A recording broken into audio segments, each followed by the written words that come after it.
Entonces vamos a aclarar en esta mañana, porque repito, si hay confusión es respecto al sábado. ¿Por qué los cristianos no guardamos el sábado?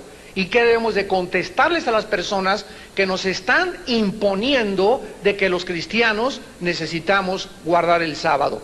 El Shabbat, el día de reposo, como una obligación o algo forzado a Israel. El pacto de la ley fue forzado después del tiempo que abandona Israel la tierra de la esclavitud. Yo quiero que ustedes no piensen que es que Dios nos impone el sábado y dice, tienes que guardar el sábado. El punto clave es que si nosotros amamos a Dios, vamos a aceptar su autoridad.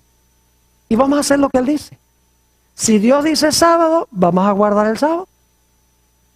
Si Dios dice, ofrece este fuego santo, vamos a ofrecer este fuego santo.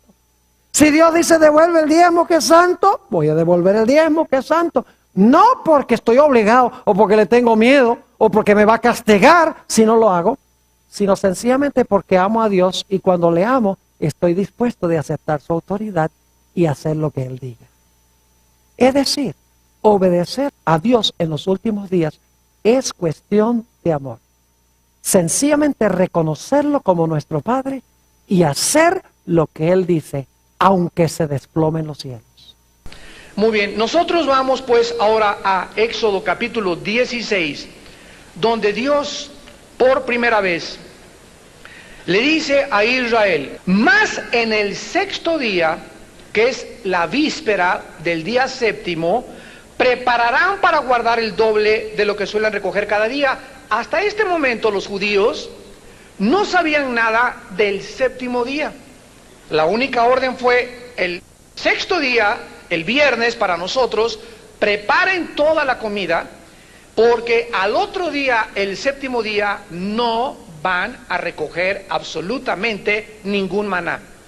Y si recogen el séptimo día, que es cuando yo quiero que confíen en mí, que ya los saqué de la esclavitud y que recuerden que el día de reposo ahora lo van a comenzar a guardar obligatoriamente, entiendan el significado espiritual del día de reposo. Cuando leemos el relato de Génesis 2, no dice que el hombre guardó el sábado. Dice sencillamente que Dios reposó el séptimo día. Por eso muchos dicen hoy en día que el sábado no fue instituido en la creación, que apareció por primera vez cuando Dios dio el maná del cielo y mandó a no recoger maná el sábado. Dicen porque en Génesis en ninguna parte en el relato de la creación dice que el hombre reposó o que Dios le dijo a Adán y Eva que reposaran.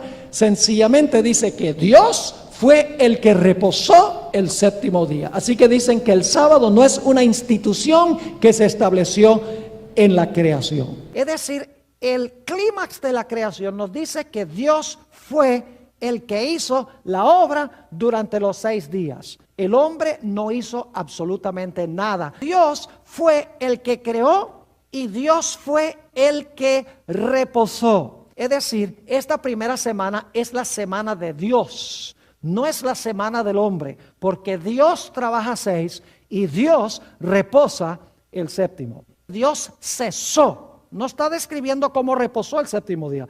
¿Cuándo fue que Dios santificó y bendijo el séptimo día? El sábado no le fue dado al hombre cuando el sábado comenzó, sino cuando Dios reposó todo el día. Cuando el día terminó, es que Dios lo santificó y lo bendijo y lo apartó y se lo entregó al hombre. Es decir, ese primer sábado no era para el hombre, ese primer sábado era el sábado de Dios, porque Dios fue el que reposó en el séptimo día sábado.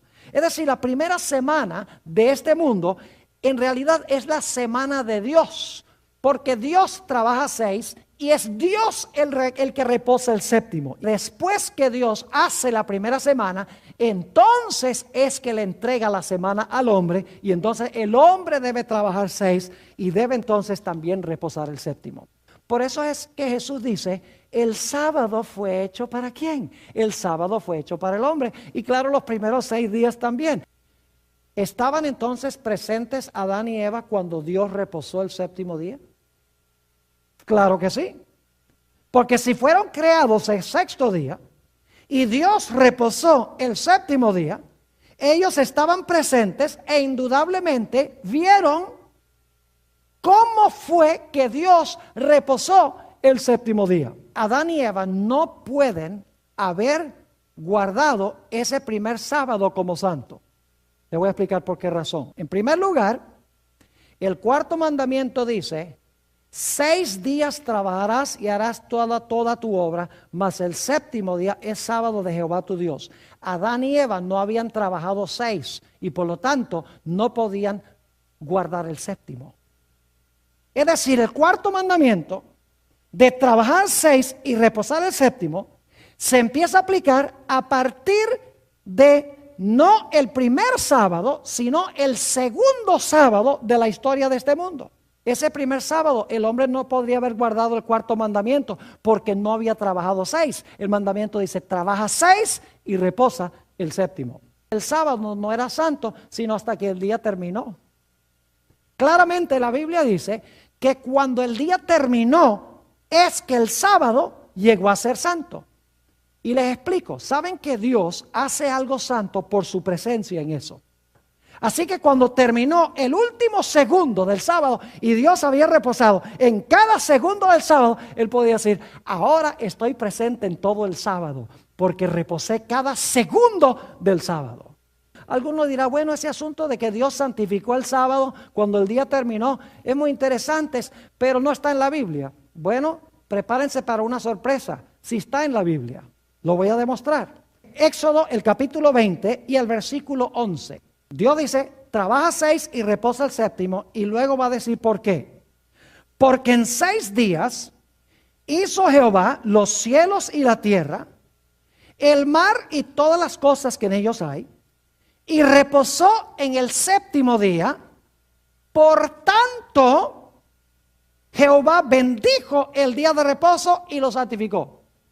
Dice, Dios reposó el séptimo día, y por eso ¿qué? Y por eso lo santificó y por eso lo bendijo. Es decir, reposó y lo bendijo y lo santificó. ¿Por qué es que Dios santificó el séptimo día? Porque en Él ¿qué? Porque en Él reposó. Reposa y luego santifica. Así que Dios no puede haberle dicho a Adán y Eva: miren, guarden santo el sábado, si el sábado todavía no era santo. No podía decirle: guarden el séptimo día después de trabajar 6, si no habían trabajado 6. Por eso es que en Génesis no dice que Adán y Eva guardaron ese primer sábado. Porque el primer sábado no era el de ellos, el primer sábado era el de Dios. Dios ese primer sábado lo que hizo fue dar un ejemplo de cómo guardar el sábado. Ahora yo les pregunto, ¿cómo es que Dios podía decirle al hombre: guarden el sábado siguiendo mi ejemplo, si Dios todavía no había dado el ejemplo antes? Cuando Dios reposó el séptimo día, Dios ejemplificó cómo guardar el sábado. Es mucho más importante que Dios muestre cómo guardarlo que Dios decir guárdalo. ¿Qué es más importante? ¿Que lo que un padre le dice al hijo que haga, o que un padre ejemplifique a su hijo lo que quiere que haga? Claro, el ejemplo es mucho más poderoso. Es decir, Dios reposó el séptimo día sábado, y Adán y Eva estaban presentes allí viendo a Dios descansar. Y entonces cuando terminó el día, Dios le dijo a Adán y Eva: ya ustedes vieron cómo lo hice yo, ahora ustedes lo van a hacer igual. Es decir, mucho más poderoso el ejemplo de Dios que el mandato de Dios. En Éxodo capítulo 20, versículos del 8 al 11, Dios les dice respecto al día de reposo que se acuerden. Acuérdate del día de reposo para santificarlo. Esta es la palabra sacar en el hebreo, que significa marcar en la mente, traer a la memoria, pensar en esto. Este entonces no es el mandamiento del sábado original, sino una exhortación, ya lo vimos después, a que ellos guardaran la ley del sábado que ya les había sido dada anteriormente. El pueblo de Dios tenía que recordar, acordarse, traer a la memoria el mandamiento del sábado dado a ellos después que dejaron Egipto.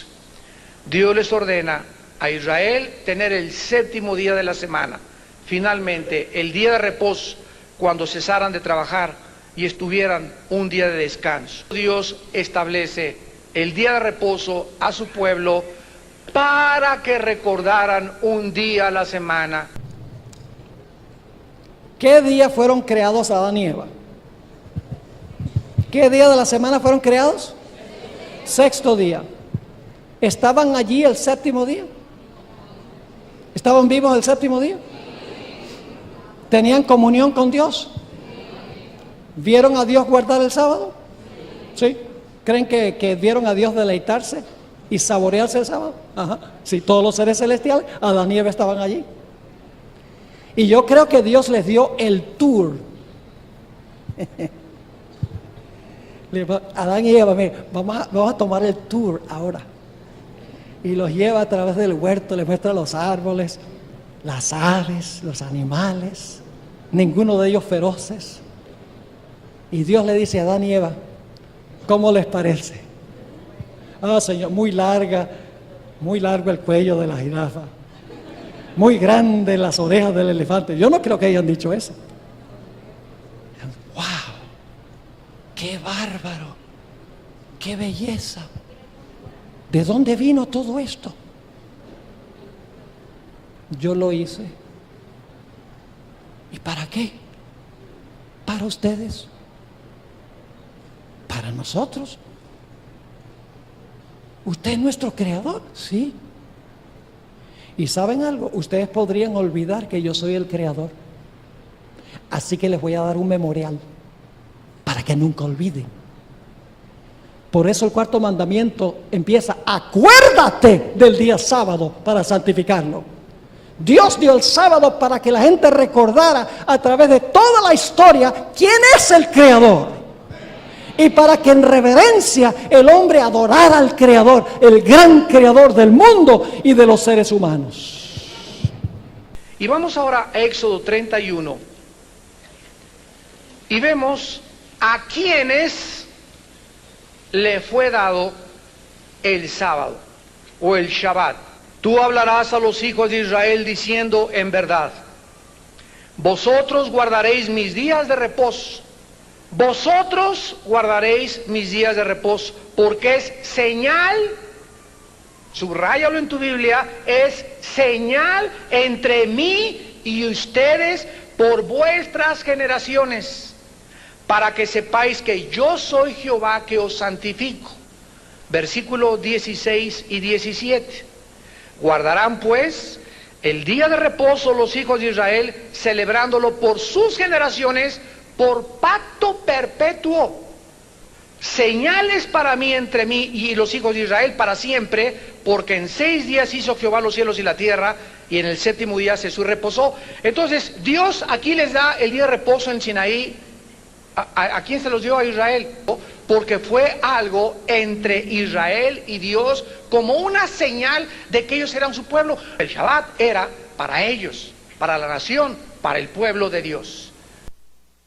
Hablando del sábado, señal es para siempre entre mí y los hijos de Israel. Y algunos inmediatamente dicen: ve, el sábado era para Israel. Señal, Dios dice, señal entre mí e Israel. Así que el sábado era para Israel, no es para nosotros. ¿Por qué dice Dios aquí que el sábado es señal entre Él e Israel?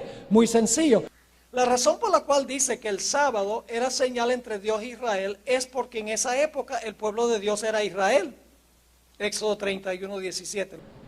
No iba a decirle a Israel: el sábado es señal entre mí y la iglesia, porque la iglesia no existía. Sencillamente está diciendo: es señal entre mí y mi pueblo que existe ahora. Pero no dice: es señal entre mí e Israel exclusivamente. No. Sencillamente dice: Israel es mi pueblo, ahora mismo el sábado es señal entre mí e Israel. Pero no significa que no pueda ser también señal entre Dios y la iglesia. ¿Me están entendiendo? Y fíjense lo que es interesante. Dice: no, el sábado era señal entre Dios y los judíos, porque Dios se lo dio a los judíos. Pero saben que Dios también le dio a los judíos el mandamiento que dice: no cometerás adulterio. También se lo dio a los judíos. Y el mandamiento que dice no matarás también se lo dio a los judíos. Y el mandamiento no hurtarás también se lo dio a los judíos. Y el mandamiento no codiciarás se lo dio a los judíos. Y no tomarás el nombre de Jehová tu Dios en vano, se lo dio a los judíos. No adorarás imágenes, se lo dio a los judíos. No tendrás dioses ajenos delante de mí, se lo dio a los judíos. Porque dice que tomó las tablas de piedra y las trajo y se las iba a entregar a los judíos. Entonces todos los 10 mandamientos son solo para los judíos. ¿Cuántos cristianos estarían dispuestos a decir que está bien matar? Yo no conozco ninguno. O que está bien acostarse con la mujer del prójimo. Uno dice, ¿eso es pecado? Sí, eso es pecado. Pero si Dios le dio eso fue a los judíos. Dios le dio todos los 10 mandamientos a los judíos. Porque ese era su pueblo. Pero por extensión Dios se lo da a su pueblo ahora. Y ahora les recuerda que ellos pueden también descansar por haber sido sacados de la esclavitud. Las naciones gentiles de alrededor no podían guardar el día de reposo porque ellas no habían salido de la esclavitud. Solo los que habían sido libertados de Egipto, como el pueblo de Dios, podían disfrutar de este día de reposo. Es decir, los redimió de servidumbre. Ahora, ¿qué representaba este hecho de que Cristo vino en el Antiguo Testamento allá a Egipto para librar a Israel de servidumbre a los egipcios? ¿Tenías una lección más profunda que el mero hecho de librarlos de servidumbre física? Claro que sí. Yo pregunto, ¿nosotros también éramos esclavos? ¿Sí? ¿Y quién es el faraón que nos tenía esclavizados? Satanás. ¿Saben que en Ezequiel 29:3 a Satanás se le llama el gran dragón? Y en Apocalipsis dice que el gran dragón es Satanás. Es decir, Faraón jugaba el papel de Satanás. Era el gran dragón que tenía el pueblo de Dios cautivo. Solo que nosotros ahora no somos cautivos físicamente de los egipcios literales, sino que somos esclavos, o éramos, mejor dicho, esclavos espirituales por causa del pecado de Satanás. Y por esa razón Jesús, el Creador, vino a este mundo para librarnos ¿de qué? De la servidumbre del pecado. Es decir, el Redentor que nos creó al comienzo vino a este mundo para recrearnos y restaurarnos a lo que éramos al comienzo. Este día fue dado a un grupo de personas que eran el pueblo de Dios y que Dios había rescatado. Dios estaba tratando solamente con Israel. Israel recibe el día de reposo junto con las leyes. El día de reposo está dentro de la ley, que somos la iglesia. Y nosotros, la iglesia, no se nos obliga a guardar ese día de reposo. El mandamiento del sábado en el Antiguo Testamento, para resumir, no fue dado a los gentiles ni a los cristianos, sino exclusivamente para Israel, para el propósito y las razones que anteriormente hemos expuesto. El día séptimo le fue dado a Israel. Repito, para Israel es el día séptimo. Porque una cosa que van a sacar es, van a decir, no, el cuarto mandamiento, eso empieza en los días de Moisés. Fue a los judíos que Dios le mandó a guardar el sábado, no a Adán y Eva. Ese es el argumento que usa. Sí hay forma de comprobar de que el sábado existía antes del monte Sinaí. De una manera indirecta podemos comprobar que el sábado existió antes de los 10 mandamientos y que en realidad fue creado en el comienzo para el hombre. Algunas personas dicen que el sábado era para los judíos. El problema es que en Génesis no había judíos. La palabra judío viene de Judá, uno de los hijos de Jacob, quien se levanta más de 2000 años después de la creación. Así que no había judío en Génesis. Dios no dice, en ninguna parte de la Biblia aparece la expresión sábado de los judíos. En cuanto a las fiestas anuales, sí, varias veces en los evangelios aparece, era la Pascua de los judíos. Y aparece, era la fiesta de tabernáculos de los judíos. Para que el sábado fuera el sábado de los judíos tienen que haber sido los que reposaron primero. Para ser el sábado de los judíos tienen que haberlo instituido, tienen que haber reposado primero. Entonces entraríamos al reposo de los judíos. Pero nunca se le llama el reposo de los judíos. Se le llama el sábado del Señor tu Dios, porque en ese día Dios lo colocó aparte, santificando cada segundo por su presencia en el séptimo día sábado. Entonces yo pregunto, ¿el sábado es de los judíos? ¿Le pertenece a los judíos? No. Usted no puede decir que lo que hizo Dios los primeros 6 días es de Dios, porque Dios lo hizo, pero el séptimo día es de los judíos, aunque Dios lo hizo. Si lo que hizo los primeros 6 días es de Él, porque Él lo hizo, entonces el séptimo día que Él hizo también es de Él. Yo pregunto, ¿usted cree que Jesús necesitaba un día de reposo para Él? No. Hablar las cosas de la existencia, ¿qué tanto iba a estar cansado Jesús? En Isaías 40:28 dice que Dios no se cansa. Dice, Dios no necesita reposo. Es decir, cuando Cristo terminó la obra de creación, el 6º día dice que terminó, el siguiente día dice que reposó de sus obras. El Señor Jesucristo declaró en Marcos 2 y el versículo 27, el sábado fue hecho para el hombre, y no el hombre para el sábado, porque el 4º mandamiento dice, 6 días trabajarás y harás toda tu obra, mas el 7º día será sábado de Jehová tu Dios. Claro que cuando Dios dio el 4º mandamiento, ya era mucho tiempo después de la creación. Entonces ahora Dios le dice al hombre, ahora tú vas a trabajar 6 y a reposar el 7º. Por ejemplo, les voy a leer un par de citas de un individuo que se llama Henry Morris, un creacionista muy fuerte, y escribió un libro que se titula Creacionismo Bíblico. La página 61 y 62 de su libro, él escribió hablando del mandamiento del sábado.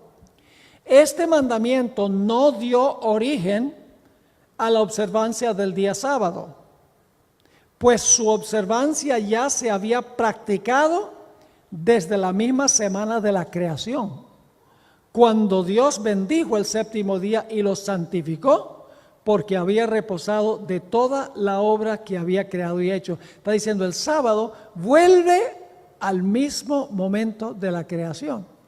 Aun cuando el Creador había santificado el sábado para todos los seres humanos, con el transcurso de los siglos, el día llegó a asociarse casi exclusivamente con las ceremonias de la nación de Israel. Pero cuando el Creador se encarnó en la persona de Jesucristo, Él subrayó que nunca fue la intención de Dios que el sábado fuese tan solo un rito religioso de los judíos, sino una institución para el bienestar de todos los seres humanos. Qué interesante que un individuo bautista haya escrito que Dios instituyó el sábado para todos los seres humanos. Satanás odia el matrimonio y también el sábado, que es otra institución que ilustra la relación entre Dios y su pueblo. Una vez yo tenía una conversación, porque a veces se contradicen, y nada más por enseñarle una lección, él me dijo, oye, tan terrible este mundo, imagínese, hombres casándose con hombres y mujeres con mujeres, ¡qué abominación! Y yo le dije, bueno, ¿y por qué es abominación? Yo no tengo problema con eso, que se case un hombre con hombre y mujer con mujer. No, ahora no le diga a nadie que yo creo eso. Pero quería enseñarle algo. Yo no le veo nada malo a eso. Me dice, un pastor que cree que está bien que se case un hombre con un hombre y una mujer. Yo le dije, claro que sí, ¿por qué no? Me dijo, porque en Génesis dice que Dios creó varón y hembra y casó un hombre con una mujer. Y entonces le dije, ¿y qué más creó? ¡Wow! Hubo un momento de silencio. Y me dijo, entiendo lo que me estás tratando de decir. Dios hizo el sábado en la misma creación. Entonces, ¿por qué los protestantes conservadores pelean a capa y espada para mantener el matrimonio, como dicen en Génesis, y no el sábado? En el versículo 32 del capítulo 15 de los Números, estando los hijos de Israel en el desierto, hallaron a un hombre que recogía leña en el día Shabbat o en el día de reposo. Y los que le hallaron recogiendo leña lo trajeron a Moisés y a Aarón y a toda la congregación y lo pusieron en la cárcel porque no estaba declarado qué se le había de hacer. Y Jehová dijo a Moisés: irremisiblemente muera aquel hombre, apedreélo toda la congregación fuera del campamento. Entonces lo sacó la congregación fuera del campamento y lo apedrearon, y murió como Jehová mandó a Moisés. En este pasaje vemos nosotros la drasticidad del establecimiento de un día que Dios estableció para la nación de Israel. Hay ciertas historias de la Biblia que a la gente no les gusta que se relaten, porque hoy en día la gente quiere pensar que Dios es solamente amor y que Dios no destruye a nadie y que Dios no espera que se le respete. Por ejemplo, la historia de Usa, que tocó el arca santa cuando Dios dijo: no me toquen mi arca santa. Los dos osos, las dos osas que salieron e hirieron a los 42 niños porque la gente insultó al profeta santo. Lo que pasó con Coré, Datán y Abirán, que se los tragó la tierra porque irrespetaron el sacerdocio santo. Lo que pasó con Ananías y Zafira, porque algunos dicen: oh, ese era el Dios del Antiguo Testamento, ahora estamos bajo el Dios del Nuevo. Pero la historia de Ananías y Zafira se realiza después que se derramó el Espíritu Santo en el día del Pentecostés. Y el gran pecado de Ananías y de Zafira fue tomar el dinero santo que ellos habían apartado y usarlo con sus propios fines y con sus propios propósitos. En cada uno de estos casos, donde hubo una destrucción que para nosotros es difícil de concebir, difícil de comprender, es porque la gente irrespetó lo que Dios había apartado como santo. Dios espera que se le trate con respeto. Porque en él, Shabbat en el hebreo, que se tradujo reposó, descansó, cesó de trabajar de la obra que había hecho en la creación. Esta palabra es importante, es bara, con B grande, que significa crear ex nihilo, o sea, crear de la nada. Desde el día 7, que Dios aparta y santifica, hasta Pentecostés, Dios no volvió a crear nada de la nada. Y cuando viene Jesucristo y se inicia el bautismo del Espíritu Santo, la llenura del Espíritu Santo, la plenitud del Espíritu Santo en los creyentes, viene una nueva creación. El que está en Cristo, nueva katasis en el griego, nueva creaciones.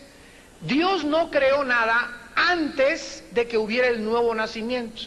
Entonces, antes de Cristo, la creación era física.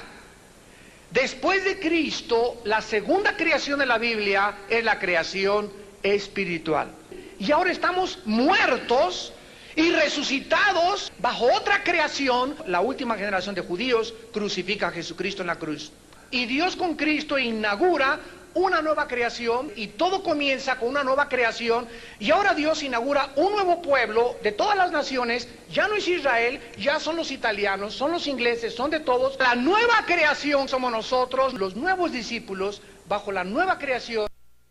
En el libro de Hebreos, el capítulo 4 y el versículo 3, se nos dice claramente que Dios terminó sus obras de creación el sexto día de la semana de la creación y reposó el séptimo día, y Dios no ha vuelto a crear después de eso.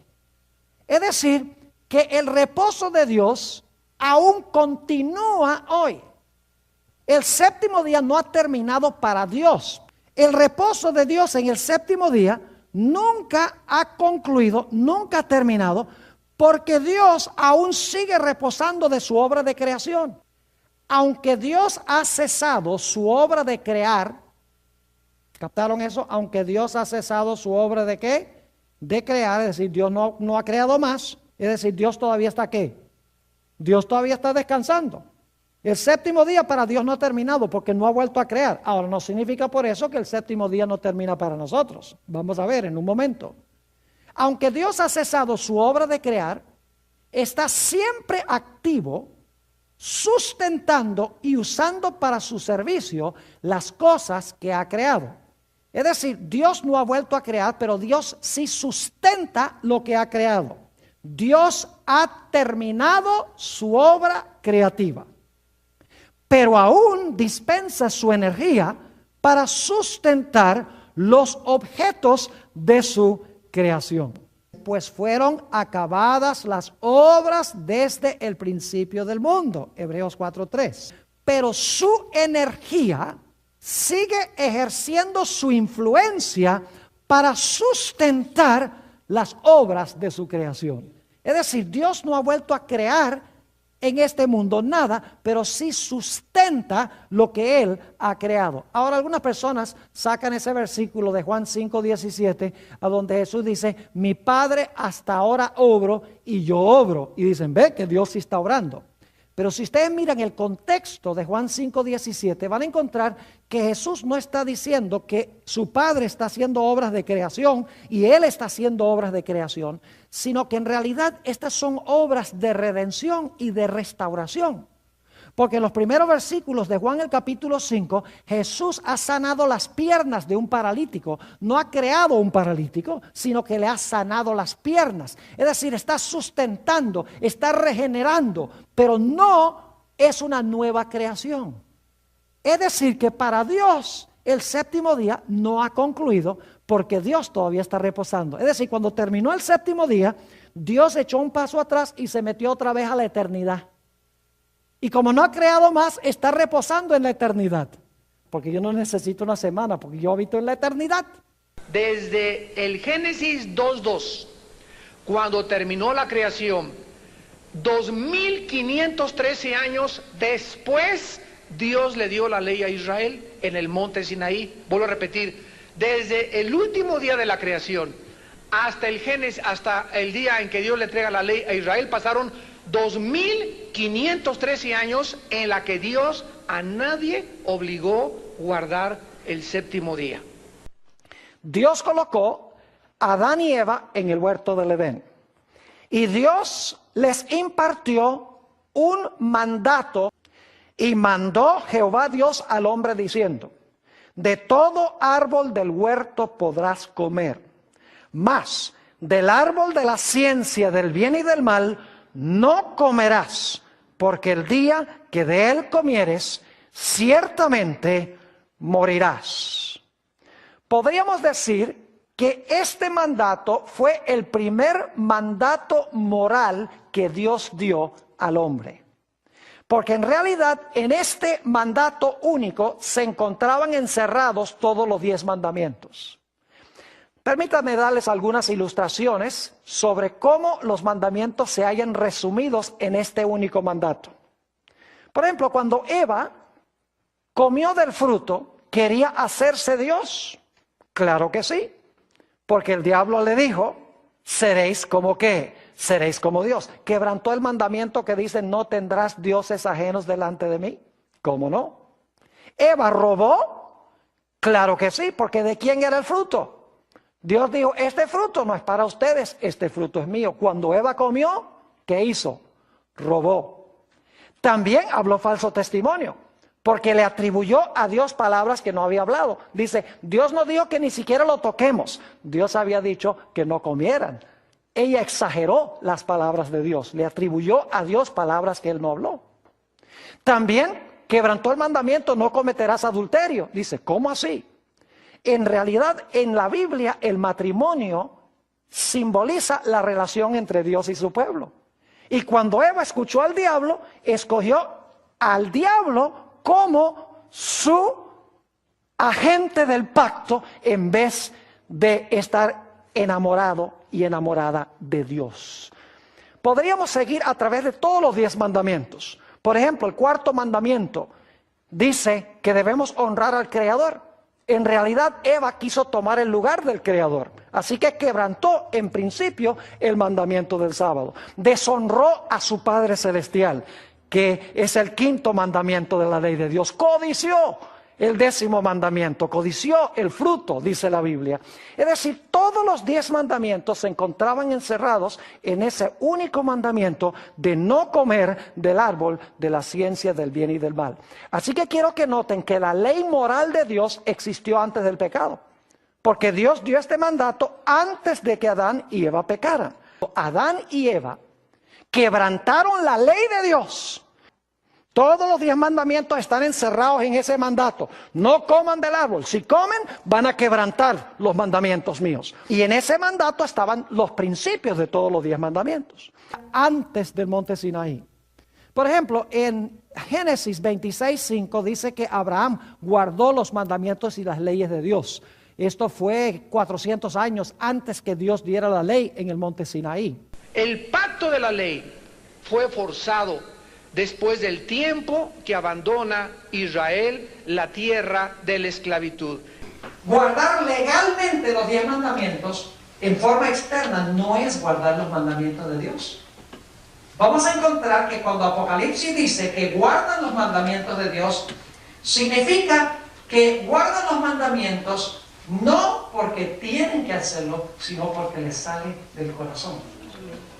Por eso Jesús dijo, si me amáis, guardad mis mandamientos. Algunos lo cambian, dice, guardad mis mandamientos y os amaré. No, Jesús dice, si ustedes me aman, van a guardar mis mandamientos. Porque cuando amamos a Dios, será nuestro deleite obedecer a Dios. Porque amamos a Dios, vamos a querer guardar sus mandamientos. El hacer tu voluntad, Dios mío, me ha agradado. ¿Qué dice? El hacer tu qué? ¿Tu voluntad qué? Me ha agradado. ¿Y por qué le ha agradado? Dice, me ha agradado y tu ley está ¿dónde? Está en medio de mis entrañas. Por eso es que le agradó a Jesús hacer lo que su Padre le decía que hiciera. No se sentía obligado, sino por dentro tenía la ley escrita y hacía lo que complacía a su Padre por amor a Él. Escojamos seguir a Dios y guardar su santa ley por amor. Dice Deuteronomio 4, versículo 44 y 45. Esta pues es la ley de Moisés, que puso delante de los hijos de Israel. Estos son los testimonios, los estatutos, los decretos que habló Moisés a los hijos de Israel cuando salieron de Egipto. El decálogo de Moisés. El pueblo de Israel ha salido de Egipto por gracia, fueron librados por Dios, no porque ganaron su libertad, sino porque Dios por amor los libró de servidumbre. Y ahora Dios los lleva al monte Sinaí. Y Dios ahora les va a decir, yo quiero, ahora que yo los he librado, que he sido tan generoso con ustedes, que yo he mostrado mi amor tanto para con ustedes, ahora yo lo que quiero es que ustedes pongan un pacto conmigo y respondan en amor por lo que yo he hecho. Ahora pues, si diereis oído a mi voz y guardareis mi pacto, Dios está hablando a Israel, si oyen mi voz y guardan mi pacto, ahora, ¿qué es el pacto? ¿Cuál es el pacto que Dios quiere que ellos guarden? Y habló Jehová con vosotros del medio del fuego. Oísteis la voz de sus palabras, mas a excepción de oír la voz, ninguna figura visteis. Y él os anunció su pacto. ¿Qué anunció Dios? A Israel en el Sinaí su pacto. ¿Y qué es el pacto? Dice, las 10 palabras y escribiólas en 2 tablas de piedra. ¿Qué es el pacto? Los 10 mandamientos. Así que Dios los libra por gracia, los lleva al Sinaí, y ahora en el Sinaí les dice, ahora ustedes son mi pueblo, ya no son de Faraón, ya no tienen que servir a Faraón. Ahora son libres para servirme a mí. Ahora yo quiero que ustedes hagan un pacto conmigo. Y que prometan guardar ¿qué? Mi pacto, mi ley. Ahora pues, si diereis oído a mi voz y guardareis mi pacto, vosotros seréis mi especial tesoro sobre todos los pueblos, porque mía es toda la tierra. Y vosotros seréis mi reino de sacerdotes y gente santa. Estas son las palabras que dirás a los hijos de Israel. Es decir, Moisés ahora le lleva el mensaje ¿a quién? A Israel. Y le dice, ahora que Dios los ha librado a ustedes, Dios quiere hacer un pacto con ustedes. Dios quiere que ustedes se comprometan ahora por amor a Él, de que guarden su ley. Los 10 mandamientos fue dado después que Israel abandonó Egipto. Cuando lo sacó de Egipto, cuando lo sacó de la esclavitud, entonces Dios en el monte Sinaí les dio sus leyes. Y les dijo, yo soy Jehová, vuestro Dios, y amarás a tu Dios con todo tu corazón, no tendrás imágenes ni te inclinarás delante de ellas, guardarás el día de reposo, el 4º mandamiento, no matarás, no adulterarás, y además les dio las leyes ceremoniales y además les dio las leyes civiles para que se pudieran gobernar. ¿Saben que algunos cristianos dicen que la ley comenzó cuando Dios se la dio a Moisés en el monte Sinaí? Dicen, ahí comenzaron los 10 mandamientos en el monte Sinaí. La Biblia no enseña eso. Porque la Biblia dice que Satanás pecó en el cielo.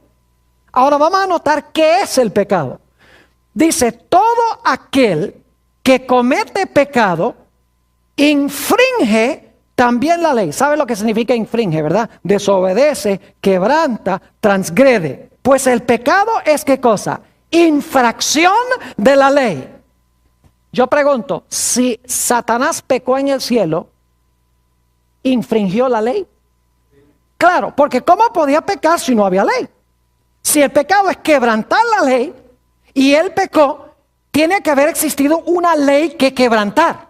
¿Están entendiendo lo que estoy diciendo? Es decir, la ley ya existía en el arca del pacto. Es decir, este personaje escogió rebelarse en contra de la santa ley de Dios. Escogió desobedecer la ley que se encontraba dentro del arca, porque dice la Biblia que él pecó. Ahora, hablemos un poco de la posición que tenía este personaje cuando estaba en el cielo antes de pecar. Ezequiel, el capítulo 28 y el versículo 14, habla de la posición que ocupaba, de la función que tenía este personaje hermoso, lleno de sabiduría, perfecto, acabado de hermosura. Hablando de este personaje, tú, querubín grande, protector. Algunas versiones dicen querubín grande, cubridor. Es decir, la posición especial que tenía este personaje es que era un querubín cubridor. ¿Qué posición es esa? ¿Qué significa la expresión querubín cubridor? Quiero que se imaginen que hay algo y en cada extremo de ese algo había un querubín y el querubín dice que cubría ese objeto con sus alas. Por eso se llamaba como querubín cubridor o querubín protector. Es la misma expresión en los dos versículos, aunque se traduce de una forma diferente. Ahora, ¿cuál era el objeto al lado del cual se encontraban estos querubines? Dios le mandó a construir a Moisés un santuario. Ese santuario que Dios le mandó a construir a Moisés, en realidad era una copia de un santuario que Dios le mostró a Moisés en el monte. Es decir, era un modelo en miniatura. Era una maqueta, por así decirlo, del santuario celestial. Ustedes pueden leer eso en el libro de Hebreos, el capítulo 8 y el versículo 5. En el santuario terrenal, esa carpa que Dios mandó a Moisés que construyera allí en el desierto, tenía 2 apartamentos, el lugar santo y el lugar santísimo. El lugar santísimo era el lugar a donde se manifestaba la presencia gloriosa de Dios, que se conocía como la Shekinah, en un mueble que se conoce como el arca del pacto. Pero la Biblia nos enseña que como el santuario terrenal era una copia del celestial, el santuario celestial también tiene un arca. El apóstol Juan vio en el cielo, y quiero que noten qué fue lo que vio. Y el templo de Dios fue abierto ¿a dónde? En el cielo. Y el arca de su pacto se veía ¿a dónde? En el templo. ¿Qué fue lo que vio Juan en el templo celestial? Vio el arca ¿de qué? el arca del pacto. Yo pregunto entonces, ¿el arca en la tierra era una copia del arca celestial? La Biblia dice que sí. ¿Qué se encontraba dentro del arca en el santuario terrenal? Lábrate 2 tablas de piedra y escribiré en aquellas tablas y las pondrás en el arca. ¿A dónde se encontraban las tablas de los 10 mandamientos? Quiero que se imaginen esto. Allí, en el santuario celestial, en el segundo apartamento, en el lugar santísimo, está el arca del pacto, donde se manifestaba la gloria de Dios, representa el trono de Dios. A cada lado del trono de Dios hay un querubín cubridor, y dice la Biblia que estaban mirando hacia abajo en reverencia a la ley de Dios que se encontraba dentro del arca del pacto. Es decir, este personaje que Dios creó, perfecto, hermoso y santo, estaba en el lugar más cercano posible a Dios. En el lugar a donde se encontraba el arca, Dios sentado en el arca y la santa ley dentro del arca. Llegó un momento en que este personaje escogió rebelarse contra Dios, rebelarse contra el gobierno de Dios. Hay una palabrita clave allí que quiero que notemos. Fuiste lleno de iniquidad. ¿Y qué? Oh, muy bien, muy importante eso. Y pecaste, por lo que yo te eché del monte de Dios y te arrojé de entre las piedras del fuego, oh querubín protector. ¿Qué fue lo que hizo este querubín protector? Pecó. ¿Dónde pecó? ¿En la tierra o en el cielo? Pecó en el cielo. El que practica el pecado, escuchen bien, es del diablo. Porque el diablo peca desde el monte Sinaí. Oh, muy bien. Porque el diablo peca desde el principio. Para esto apareció el Hijo de Dios, para deshacer las obras del diablo. ¿A dónde pecó este personaje? Pecó en el principio, ¿a dónde? En el cielo. En Ezequiel dice, pecaste. Aquí dice, desde el principio, Satanás, ¿qué? Peca. Es que aquí tenemos en realidad 2 leyes. Tenemos en primer lugar la ley moral de Dios que existió antes del pecado. Todos los 10 mandamientos están encerrados en ese mandato. No coman del árbol. Si comen, van a quebrantar los mandamientos míos. Pero cuando Adán y Eva quebrantan la ley moral de Dios, ¿qué instituye Dios? Instituye lo que se conoce como la ley ceremonial. Es decir, la ley ritual, la ley de los sacrificios, vienen como resultado del pecado. No son parte del plan original de Dios. Es decir, que cuando Adán y Eva quebrantaron la ley moral de Dios, ahora Dios dice, ustedes tienen de ahora en adelante que sacrificar animales, porque esto enseña una gran lección de cómo yo voy a cubrir la vergüenza de su desnudez. Y a través de todo el Antiguo Testamento hubo sacrificios de animales. Por ejemplo, en Génesis el capítulo 4 y el versículo 4 se habla de el hijo de Adán y Eva, de Abel. Y Abel trajo también de los primogénitos de sus ovejas. Dios les había mandado que trajeran los primogénitos, porque más adelante en la ley que Dios le dio a Israel debían traer los primogénitos de sus animales. Es decir, muy temprano ya Dios le había revelado eso a Adán y Eva.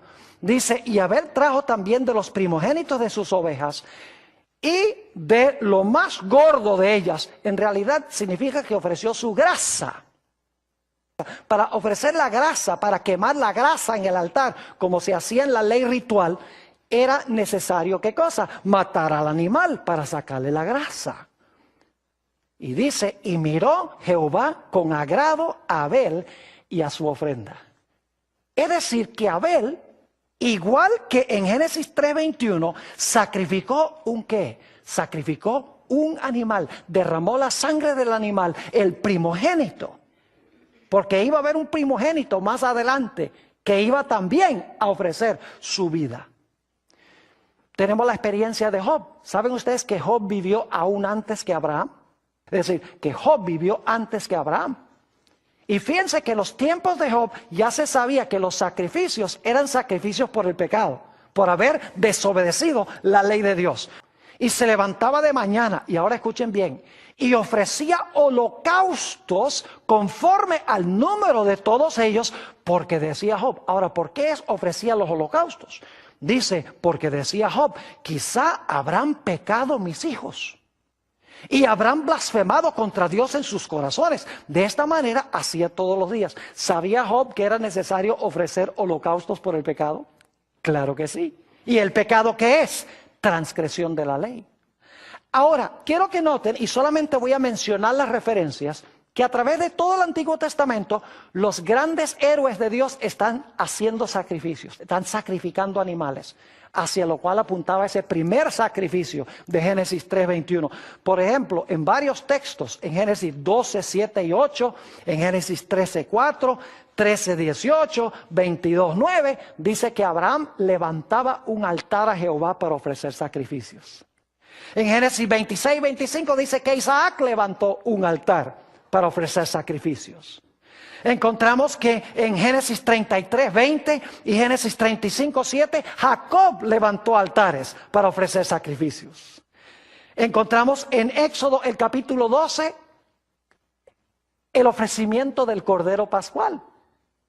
Y luego tenemos en Éxodo 27, 1 al 5, el altar del sacrificio a donde se sacrificaban diferentes clases de animales en el servicio del santuario.